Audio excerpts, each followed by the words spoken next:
Malo lau maari ho eiki mo le lei ai tonga kotoa pe, tale leiki mo tolo ki e tau polokalama TALANOA o Hawani.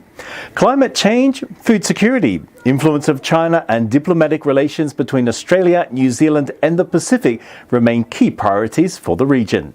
The Pacific is increasingly playing a strategic role on the world stage, with both environmental threats to the future of Pacific nations through rising sea levels, coupled by diplomatic relationships with partner countries drawing interest from traditional allies. Welcome to Talanoa, as we catch up today with Professor Meg Keane, who is the Director of the Australia Pacific Security College, Crawford School of Public Policy at the Australian National University in Canberra. Prior to taking up the directorship of PSC, Meg was a Senior Policy Fellow in the Department of Pacific Affairs, College of Asia and the Pacific, the Coordinator for the Departmental Research Cluster on Pacific Island Resilience.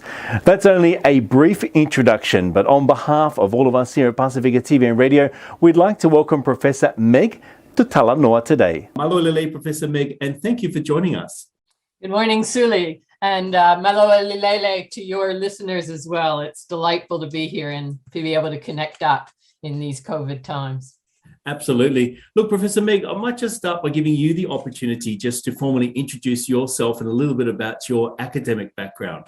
Yeah, well, I'll begin by, because people will be listening to my accent thinking that's a funny accent. So the accent comes from Canada. That's where I grew up. And indeed, that's where I started my academic pursuits. My background is in resource management. That's my passion, and environmental management. And I began in Canada working on pollution abatement issues in the coal fire industry that was producing at that time sulfur dioxide and killing the lakes in northern Canada. So that was my beginning. I came to Australia to do a doctorate at the Australian National University, and that doctorate was in environmental education and communications. So again, about effective policy, communicating with people, and behavior change, really. When I graduated, I taught in the graduate schools of environmental management and development, both at Monash and at ANU. And that's when I came to meet with the Pacific Islands people and the Pacific Island countries. So some of my students really became my teachers because they were from all around the Pacific in the graduate programs, PNG, Fiji, Polynesia. And I learned a lot about Pacific Island environments and began doing research projects with the students and with agencies in the Pacific, the International Waters Program, SPREP, the University of South Pacific, and so on. In fact, the very first country I went to in the Pacific was Tonga. I was invited to a meeting of SPREP in Tonga. We were working on some technical assistance, and the meeting just happened to be in Tonga for SPREP that year. I think it was 1996 or anyway, mid-90s.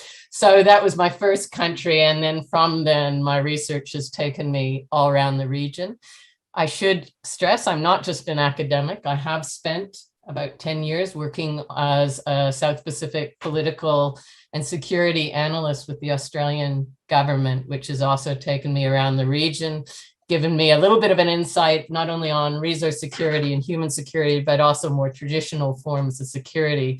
I've also worked for RAMSI, the Regional Assistance Mission to Solomon Islands, spent a year there working in the Office of the Special Coordinator before returning to the university and the Department of Pacific Affairs and this job. So really the college is the culmination of an academic career that has spanned these different forms of security, from environmental and resource and human to more traditional. So that's my background. I'm a bit of a mixed breed, really, when it comes to academic pedigree. That's fantastic. And I guess it's a great segue into my next question, which is to tell us a little bit about how the Australian Pacific Security College ended up being established. Yeah. So it was announced in 2017 in the Australia Foreign Policy White Paper. There was a whole chapter on the Pacific Islands and the commitment of Australia to security, prosperity. But as all of these things, they have a slow gestation period. It was announced also as part of the Step Up. We didn't actually come into being as a physical entity until late 2019 at the ANU. But that was actually a bit of a blessing, because in 2018, as you and your listeners would be aware, the Pacific Island Forum leaders issued the Boy Declaration on Regional Security, which defined what was important in the Pacific. And within that declaration, there was the concept of an expanded security concept, which basically said security in the Pacific is not just about boots on the ground, traditional security, law and order. For us, important, number one, is climate security, but also human security and resource security. And so that has been our foundation stone at the college, that broader concept of security. And the leaders also made it very clear that to be successful in implementing security in the Pacific, it needed genuine partnerships and it needed collaboration. And the college really does nothing in the region without a partner, a Pacific Island partner. So we're trying to be true to that declaration and that beginning in 2019, which followed the Boy Declaration and its clarity on what regional security means in the region. That's fantastic, and thanks. And I think you've kind of elaborated there a little bit and touched on the strategic developmental goals of the college and its role in the broader Pacific community. Australia and New Zealand are two of the largest partners in the Pacific region, with the growing and renewed interest now, of course, the United Kingdom, United States, and of course China in the Pacific as well. What are some of the trends that you're noticing emerging from Pacific governments in terms of their engagement with these partners? I think there's certainly a maturing. There are a lot of people in the region. I think the last report I read, 64 different development partners. That's like 5 or 6 times the number of countries, all trying to engage. And so clearly the Pacific Islands have had to learn to be much stronger in setting agendas, so the agenda is not set for them. And we're seeing, I think, a much stronger independent agenda setting by Pacific Island countries. We've seen that in climate change, clearly. We've seen that in oceans governance. We've seen that in fisheries. The Western and Central Pacific is the best managed tuna fishery in the world. And some of that is because of the strength of FFA, your Foreign Fisheries Agency, but also the strength of the parties to the Nauru Agreement, the 8 countries that came together to manage the tuna fishery very strongly because of their interests. So I think we're seeing greater agency in the Pacific and stronger setting of agendas, and that's important. The strategic competition that you referred to has opportunities and it has risks. The opportunities are clearly that you can access potentially more finances, more development projects, more development partnerships, and that can be a good thing if managed well and done with accountability and transparency. But there's also risks involved in that strategic competition and the availability of those resources if not well managed. And we certainly are seeing debt levels in some countries going up, which will have to be managed because they've taken on loans that are going to be hard to service. We've also seen in my own area of the resource sector, enthusiastic investment by some overseas entities, which doesn't always complement the national interests or indeed the community interests. And I think we've seen examples of that in agricultural leases, which compromise the land holdings of traditional landholders, but also in mining leases, forestry, and even in the cities where I do work, where there are urban developments that may be questionable really in their return to the people themselves, and indeed empty shells of buildings that have never been completed on very valuable land. So I think, there's risks and opportunities in all this interest that have to be managed well, and that's complicated. And the final thing I think that we have all been noticing is just the increasing sophistication of Pacific Island countries at multilateral meetings, using and leveraging interest alliances to advance their priorities. And we're seeing that in climate change with the Coalition of High Ambition, but the PSIDs at the UN, AOSIS, the Alliance of Small Island States.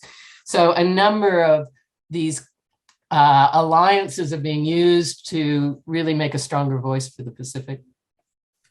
Micronesian nations recently began the process of stepping back from the Pacific Islands Forum, feeling obviously very disappointed, as it were, on the election of a non-Micronesian leader to chair the forum. Now, in the current geopolitical climate that you've just been sharing a little bit there as well, how would you measure the impact of such a move at a time like this?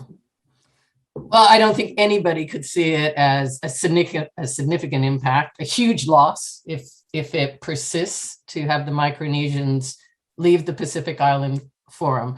That being said, I think we do have to recognize that there's real issues that they are raising, but there's also a lot of goodwill to try and address them. The Secretary General Puna is on the record saying that the Blue Pacific continent is essentially strongest when the family works together and stays united, and he is committed to try and bring that about. We also have on the record the prime ministers of Fiji, Papua New Guinea, Samoa, all stating that they're going to work their hardest to overcome this rift.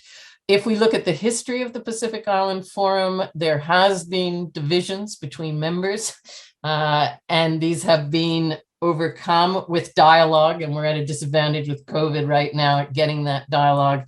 And same with, there's been issues about inclusion of civil society and others that have been raised and being dealt with. So I think we can be hopeful that the leaders, if we step back and give them some space to have the discussions and dialogues, that some of these issues can be addressed.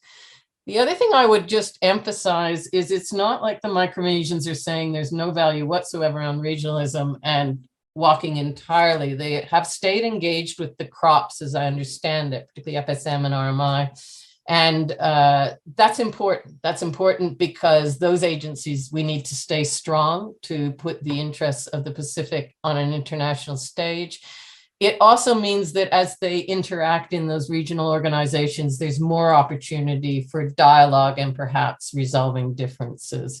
So it's not a good situation. It's not what anybody would want, but I don't think the door is shut and locked yet. I just think that we need some time and some discussion to hopefully resolve it. It would be an enormous loss not to have the Micronesians as part of the forum.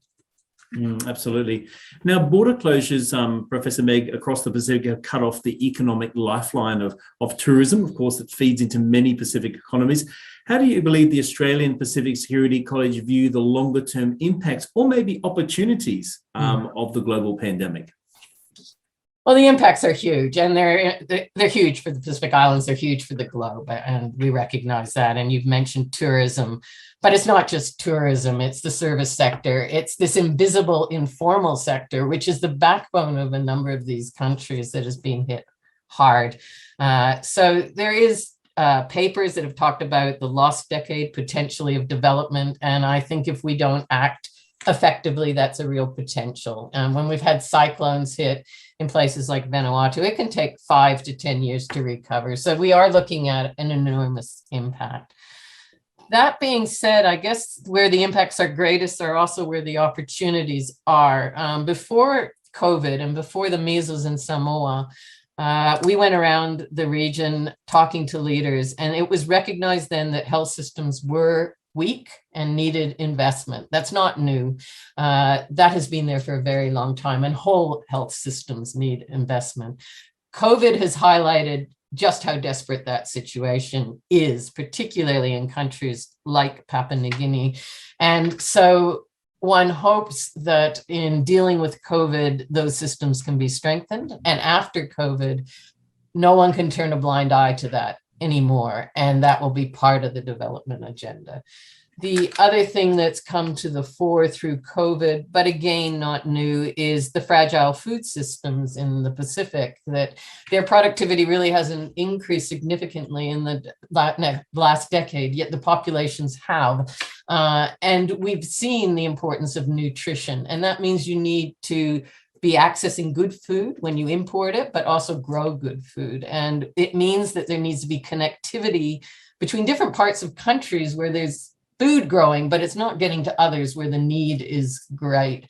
So I think food security is an area that hopefully now will get more attention. There's world-class research and action happening by SPC, or Pacific Community, and USP, their agricultural academics, And that's about resilient crops and good distribution systems and robust distribution systems and growing systems. So there's plenty that can be done, and I hope that will happen. Economic recovery is going to need to be invested in. It's going to need diversity, and it's going to need thinking about what do we want to do for the future. We recently did a podcast with people from Kiribati, Anote Tong, Akariman, and the takeaway there was we need to invest more in people to do the jobs that are needed to be done in country. And then, as Samoa and Tonga are very aware, when they go overseas, to be able to get good jobs, and those good jobs support families and communities. So I think, in health and in food security and economic recovery, these are all huge challenges, but done well, the recovery process done well, gives us the opportunity to really create more robust systems. Absolutely. And like you were just mentioning before, and alleviating too, and obviously food security is a very key matter there. And let's say for a moment, finance is not a barrier, but what do you believe are ways that the Pacific Island nations and their regional partners probably could have better collaborated, in hindsight, of course, in terms of combating COVID-19 as a regional collective, especially given some of the very high death rates we've seen per capita in places like Fiji, French Polynesia, and PNG? Yeah. I think there are things that we could do better, but I do think there were things that were done very well, and that should be acknowledged. So when the Pacific Island Forum established the Pacific Humanitarian Corridor to get supplies into these countries, that was a collaboration between the region, the countries themselves, and the donor community. And I think that should be commended. Fiji is facing a very challenging situation and has been hit hard. But having said that, they've worked very effectively with partners to get vaccines in. I think 90% of their population has got one jab. That's pretty impressive. They're not out of the woods yet, but they are working as effectively as I think they can to try and deal with a very difficult situation. But that doesn't diminish the suffering around the region, and in PNG in particular, but in Fiji as well. And I think the lessons are you need to get the vaccines in quickly, but it's not just about getting the vaccines on the ground. I think much more thought has to be given to distribution systems, particularly in countries like PNG. That is a non-trivial problem. And we're seeing vaccines going to waste in PNG just because they're not getting to the right places fast enough and not being stored as well as they could. So it's that combination of get the vaccines in, but think about distribution systems in very fragmented, sometimes in complicated environments. And going with that, which the World Health Organization has been very strong about, is communications and educations. And that has to be done in partnership. We could have a slick education system done from overseas. That's not going to work, not without the churches, the NGOs, the community groups, the trusted individuals that can explain vaccines and explain why this is going to help people and communities. And I think we could do a better job on those education and communication partnerships. What is a worry in those countries adversely affected with COVID is tracking and tracing. And we're seeing that both in Fiji, but particularly in PNG. Really hard to focus your efforts effectively if you don't even know whether the disease is worse or where it's growing. And we have the ability globally to help with that. And I think we could have stronger partnerships to ensure that's the case. The other thing I'd like to see a little bit more help on is analyzing the risks as well as the opportunities of opening up. So countries don't open up too soon and hit the tragedy of that. And French Polynesia is seeing, a bit of a hit there with their cases spiraling from opening up. So I think there's many things we could do well together, and it's not an either or, because working separately, that's not going to work well. We've got to figure out these partnerships. We have the history. We should be able to do it more effectively moving forward, I think. That's fantastic. Now, recently we saw political instability in Samoa and have a looming election coming up this year in the Kingdom of Tonga. How would you measure media freedoms versus the rule of law in Pacific politics in 2021? Yeah, I guess my first response to that question is it should never be media freedom versus rule of law. They are two pillars holding up the sort of the house of democracy. And as soon as one frames it that way, you're in trouble, in my view. You have to have both. That being said, what we, I think, have seen is the rule of law and the role of the judiciary in the Pacific is strong. And we've seen that in PNG, Vanuatu, Samoa, when there's been political instability, it's been a strong force. Media has come under far more pressure in the Pacific, but also around the world. And there's a number of reasons for that. Some are political, and people just, political powers, leaders don't like being criticized. And if they can use power to compromise that or to reduce that criticism, in some cases they will do so. And you need the accountability mechanisms to make sure press is protected. But that's not the only pressure on media that's causing problems.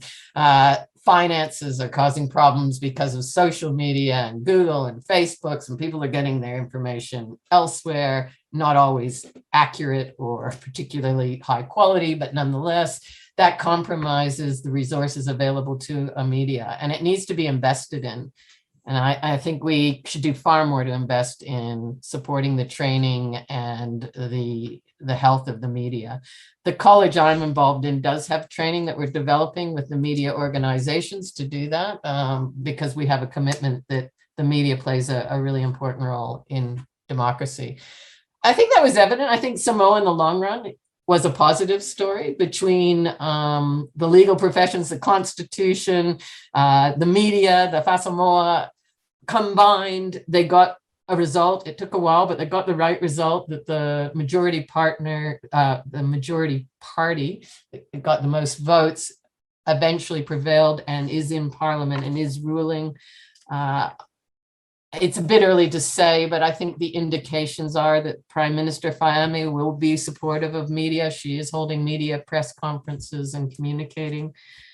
Tonga has an election coming up, and the rule of law is pretty robust discussion on that in Tonga at the moment. And one hopes that the media is able to play a role as well. It's important that that is the case. Now, today you've shared on a few key issues like climate change, food security, I guess political developments in the region. We've talked a bit about media freedom and so on. What do you believe would be one of the single most pressing issue for the Pacific region right now? If we had to put a list of priorities and we had to put one at the very top, what do you think is probably the most pressing issue? Well, I think there's two points to that, but the first one, and the one that's on the record, and the leaders have said it again and again, is the most significant security issue, pressing issue facing the Pacific is climate change, and that's on the record.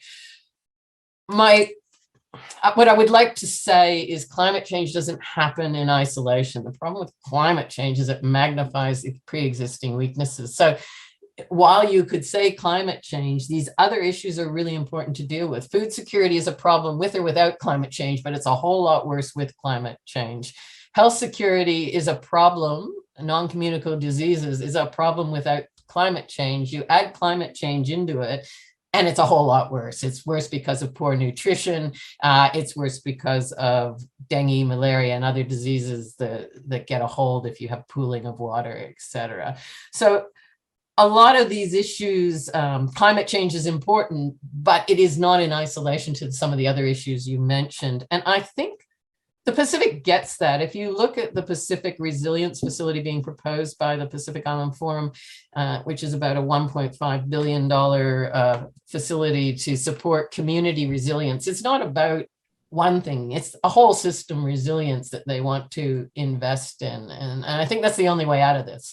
So yes, climate change, absolutely critical. It's an existential threat. There's no question about that. But we can't just focus on that and take our eye off the ball of some of these other issues, which are critical. Now, the Australian education system remains very Asia focused. For example, the teaching of Asian languages, yet less emphasis is placed on educating Australians about their closest Pacific neighbours. With China training future diplomats in Pacific cultures and languages in Beijing, what direction could this take the nation in terms of what we could be doing for our future Pacific diplomacy? Yeah. First, I'd like to say I don't think there's a problem that China's doing language training and cultural training. I think, the more we know about everybody's culture, the better, and the more we can work together. It is a global power, and we need to understand it. So I don't actually have too big a problem with that. Australia does concentrate on Asia, but I don't think that's to the exclusion of the Pacific. And I can talk for the ANU. The Pacific Studies program is actually growing at the ANU, both at the undergrad and graduate level under the Department of Pacific Affairs. Some of the language training, more for top pidgin, mind you, but in the Culture, History, and Linguistics department is also expanding. So yes, we deal with Asia, as we should. We live in the Asia Pacific, but I don't think that's to the exclusion of Pacific Island studies. The Australian government's invested about 200 million in educational partnerships and skills development, and that's significant, and more so than in the past. That goes to USP, that goes to the Asia Pacific Technical Coalition, and a number of other investments. I think what you should keep your eye on is there's a commitment under COVID, which is paused at the moment, but there's some fantastic programs that will benefit Australia-Pacific relations. And I've been involved in the New Colombo program, where we're bringing over our Australian students to work beside and with Pacific Island people to understand their culture and their place, everything from nursing law. And the one I was involved in was on regional policy making. There's also commitments for educational programs, again, with the secondary schools scholarships. That's, I think, paused, but would be excellent. Having been a beneficiary of Rotary Scholarship, getting to another country and living there and being with people is advantageous. So hopefully after COVID, we'll start that up, or the government will. There's also a partnerships program between secondary schools. I think it's called the Bridge Program. And that too would be beneficial. So I think there is investment here. It needs to be tracked, monitored, and commented upon to make sure we get the most out of it. But I don't think it's a walking away from the Pacific, not on the education side of the fence. And then, of course, my own college is another significant investment that we hope reaps benefit in the region as well. It's fantastic. No, I totally agree. How could the governments of Australia and the Pacific states better capitalise on the very large Pacific diaspora communities that reside permanently here in Australia, particularly in terms of achieving better trade, economic or social goals for both sides? I think this is a great question, and I can only say I don't think we do a good enough job in this area, and we should do so much more, particularly in Australia. I think possibly New Zealand is more engaged with its Pacific community. There's no doubt that we're better to get economic development than expanding aid. I think that's so much more work could be done on supporting the business communities to supercharge the relationships and the opportunities, particularly of Pacific Island country businesses in Australia. I think the Pacific community could be really well integrated to help with the labor mobility programs when we're bringing more and more people and facilitating that, understanding culture, making linkages. I think there's another area we could do so much more on. And with respect to politics, I mean, we do a lot of engagement in the Pacific Island countries. I think there's huge scope for more roundtables with the Pacific leaders here in Australia to really understand culture, place, and priorities. We've seen their importance in influencing elections around the region. And so gaining those insights early rather than just waiting to see what's going to happen would be advantageous. So I think there's huge scope, and I think there's much more that could be done on that front and much more thinking about it. That's awesome. Now, the Australian Pacific Security College is attached to ANU. We've discussed that a little bit earlier. Now, ANU's College of Asia and Pacific offers a range of languages from the Asia Pacific region. Other than Tok Pisin, does ANU have any plans to add Tongan or any other Pacific or Polynesian languages in the future? I have to say this isn't really my area of expertise. And, you know, courses that are offered are done on demand, and really it is the linguistics department that knows about this. What I would say, and it's a very much a personal opinion, is that I think languages and culture, they go so closely together that where the opportunity is here on things like language for culture, for Samoa, Tonga, et cetera, and understanding culture is in the partnerships. I think it would be far more effective and better for learning languages and culture to see support for partnerships between the National University of Samoa, the universities and educational institutions around the region, where because of online learning, you can do this, right? You could work together. People could hear real native speakers speaking the language, understanding the culture, feel a greater attachment. So I think rather than launching a lot of little courses spread all over the region, particularly divorced from place and culture, that where I would see an opening and would love to see more happening would be those partnerships to do joint programming in linguistic cultural areas, because I think it would be richer and deeper, and you could reach a far bigger audience that way as well, rather than one in the ANU, one in some other university in Australia and something else happening over in the Pacific or USP. So I think that's probably where there's more scope for that one. But I must say, I don't deal with teaching languages, so I'm talking a little bit out of school on that one. No worries. I didn't put this in the list of questions, but I would like to give you the opportunity. Is anything else that you'd like to add at all whilst you have an audience tuning in of predominantly Tongan and Samoan people who do mostly tune into this channel. But this is an opportunity. If there's anything you're wanting to add from the Australia Pacific Security College, any message or encouragement or any particular issue or matter that you want to raise before we close up for today. I just say I think partnerships are the key, and how we work together is really important. And that's what the college is trying to do through all its programs being about partnerships. We only do things on demand, what people think are important. We would really welcome roundtables with the community here to understand their thoughts about security and development issues. And we'd also welcome those in the community to have a look on our website, which is easy to remember. It's pacificsecurity.net. But on that there's blogs, which are written often by Pacific Island people about the issues they think are important. We would welcome the insights of the community there. We do podcasts, and every one of those podcasts always involves a Pacific Islands person reflecting their views. So if your people have ideas on issues we should be covering that we're not, we would absolutely love to hear about that as well. Because for these things to work, for education to work and educational institutions, they have to have those strong relationships and get their priorities right and their targeting right. So we're very interested to hear from your community.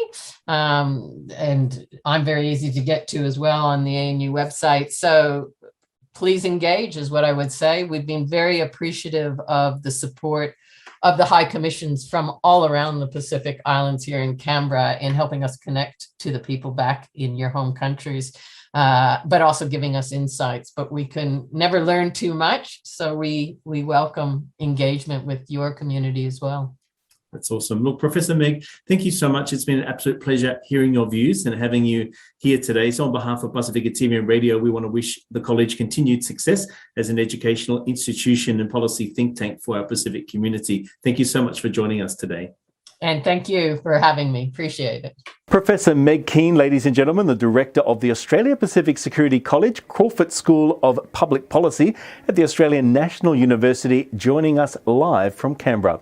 Pea koe kakatoho mō polokalama TALANOA ki Houani, pea moe whakatawanga pēnei onga lele atu ki ateke mō tolu, whakawhi i atu ki mō mea mai ki he toi whakahokoata e polokalamani, taimita tau wheito o tatau I he tau polokalama hoko. Mea te au suli ne leit mei he leti o mo e Televisione Pasifika, malo au pito mo mea mai, ka mo mea a tua o whātu.